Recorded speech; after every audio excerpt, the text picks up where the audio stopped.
দেখিছে এই যে জুবিন গাৰ্গৰ জন্ম জয়ন্তী উপলক্ষে জন্ম দিৱস উপলক্ষে আমি ইয়াত আজি কেক কাটি তেওঁৰ জন্মদিন পালন কৰিলোঁ। তেওঁক আজি জন্মদিনৰ দিনটোত আমি জুবিন গাৰ্গক শ্ৰদ্ধাঞ্জলি জ্ঞাপন কৰিছোঁ আৰু জুবিন গাৰ্গৰ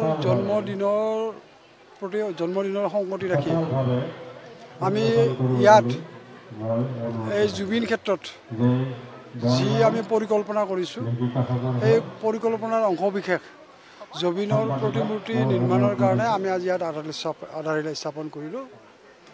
গতিকে ইয়াৰ জৰিয়তে আমি আজিৰ যি শুভ আৰম্ভণি আমাৰ হ'ল আৰু ইয়াৰ পিছত ইয়াত আমি ভাবোঁ যে আমি ইয়াৰ প্ৰায় 10-15 কোটি টকীয়া প্ৰকল্প এটা আমি প্ৰস্তুত কৰিছোঁ আৰু এই প্ৰকল্পটো প্ৰস্তুত কৰোঁতে নিশ্চিতভাৱে কিছু সময়ৰ প্ৰয়োজন হ'ব, কিন্তু ইয়াত আমি অংশ হিচাপে আমি তাৰমানে পাৰ্ট এইটো বস্তুটো আমি সম্পূৰ্ণ কৰি ওলাম। প্ৰথম পৰ্যায়ত আমি জুবিন গাৰ্গৰ প্ৰতিমূৰ্তিটো আমি 2-3 মাহৰ ভিতৰত সম্পূৰ্ণ কৰি উলিয়াম।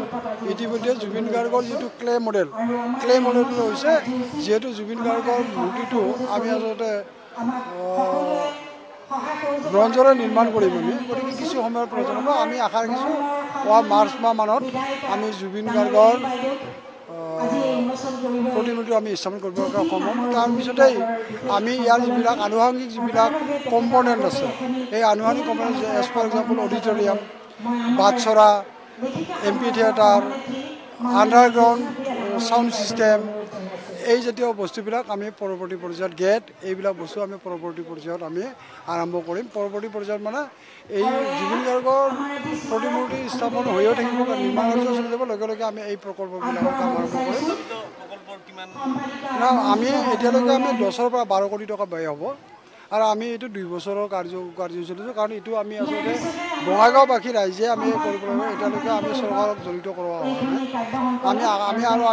আমি দৃঢ় যে আমি এই 10-12 কোটি টকীয়া যিটো প্ৰকল্প লৈছোঁ, আমি এইটোৱেই কম দিনৰ ভিতৰত আমি 1-2 বছৰৰ ভিতৰত আমি সম্পূৰ্ণ কৰি উলিয়াম। ইতিমধ্যে আপোনালোকে দেখা পাইছে যে আমি যিহেতু জুবিন গাৰ্গ এগৰাকী প্ৰকৃতিপ্ৰেমী আছিল, আমি ইয়াত এখন অৰ্কিড গাৰ্ডেন, তাৰমানে ইয়াত যিবিলাক গছ-গছনি আছে প্ৰতিটো গছ-গছনিত আমি কপৌ ফুলকে আদি কৰি যিবিলাক থলুৱা অৰ্কিড আছে, এই থলুৱা অৰ্কিডবিলাক আমি ইয়াতে ৰোপণ কৰাৰ কাৰণে ব্যৱস্থা গ্ৰহণ কৰিছোঁ। যোৱাকালি আৰম্ভ কৰিছোঁ আৰু আমি যিগৰাকী ব্যক্তি আমি এই কামটো অৰ্পণ কৰিছোঁ, তেওঁৰ তাত বিভিন্ন ধৰণৰ ভেৰাইটিছৰ তেওঁৰ তাত অৰ্কিড আছে আৰু তেওঁ আমাক কথা দিছে যে এইটো বস্তুটো তাৰমানে এখন আটক ধুনীয়া অৰ্কিড উদ্যান তেওঁ গঢ়ি তুলিব। 1000 শিল্পী আজি মায়াবিনী গ'ল, আপুনি ইতিমধ্যে কৈছে যে পৰৱৰ্তী সময়ত 10,000 গাব।